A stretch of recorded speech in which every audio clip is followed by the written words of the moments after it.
telah diberikan. Perkenalkan, nama saya Virginia Teleo dari kelompok 4. Pada kesempatan ini, kami dari kelompok 4 akan membahas tentang prinsip pengawetan pada suhu rendah dan prinsip pengawetan pada suhu tinggi. Yang pertama, prinsip pengawetan pada suhu rendah.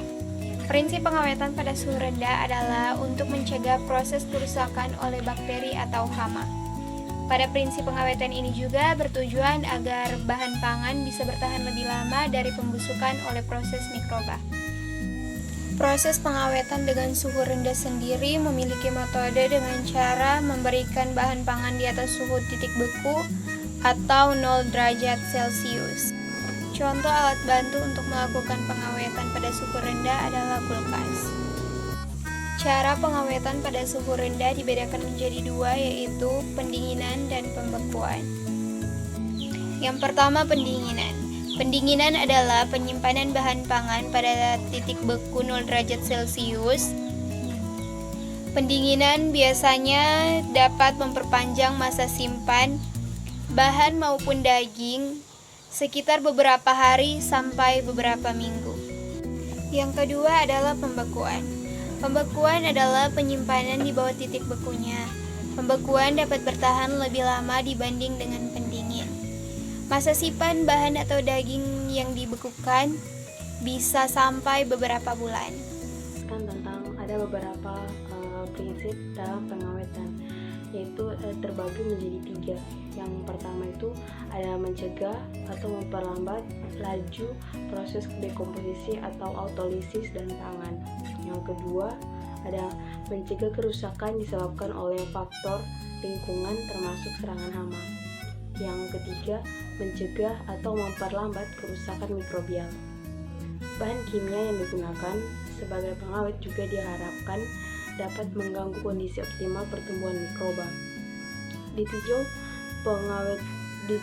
secara kimiawi, pertumbuhan mikroba yang paling rawan adalah keseimbangan elektrolit pada sistem metabolismenya, karena bahan kimia yang digunakan untuk antimikroba yang efektif biasanya digunakan asam-asam organik. Cara yang dapat ditempuh untuk mencegah atau memperlambat kerusakan mikroba terbagi menjadi 4. Yang pertama, mencegah masuknya mikroorganisme atau bekerja dengan aseptis. Yang kedua, mengeluarkan mikroorganisme misalnya dengan proses fertilisasi.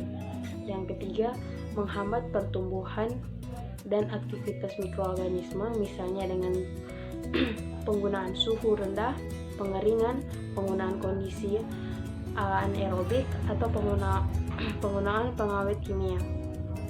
Yang keempat, membunuh mikroorganisme misalnya dengan sterilisasi atau radiasi. Prinsip dasar penyimpanan pada suhu rendah terbagi menjadi 2. Yang pertama, menghambat pertumbuhan mikroba. Yang kedua, menghambat reaksi-reaksi enzim, kimiawi, dan biokimiawi. Teknik pembekuan. Yang pertama, penggunaan udara dingin yang diuapkan atau gas lain dengan suhu rendah berkontak langsung dengan makanan. Alatnya yaitu terowongan pembeku atau tunnel freezer. Yang kedua, kontak tidak langsung. Makanan atau cairan yang telah dikemas kontak dengan permukaan logam atau lempengan silindris yang telah didinginkan dengan cara mensirkulasikan cairan pendingin. Contohnya alat bambu berlempeng atau planter freezer. Yang ketiga, perendaman langsung makanan ke dalam cairan pendingin atau penyemprotan cairan pendingin di atas makanan, misalnya nitrogen cair, freon, atau larutan garam. Dengan sistem pendingin diperlukan suatu medium pemindahan panas yang disebut dengan refrigeran, yaitu dengan refrigeran suatu bahan yang dapat menghilangkan atau memindahkan gas dari suatu ruang tertutup atau benda yang diinginkan. Sifat-sifat refrigeran dengan sistem pendingin yang pertama itu titik didih rendah, yang kedua titik kondensasi rendah, yang ketiga tidak menimbulkan karat pada logam, yang keempat tidak mudah menimbulkan iritasi atau luka, yang kelima harganya relatif murah. Pengawetan memiliki banyak prinsip. Salah satu prinsipnya adalah pengawetan dengan suhu tinggi.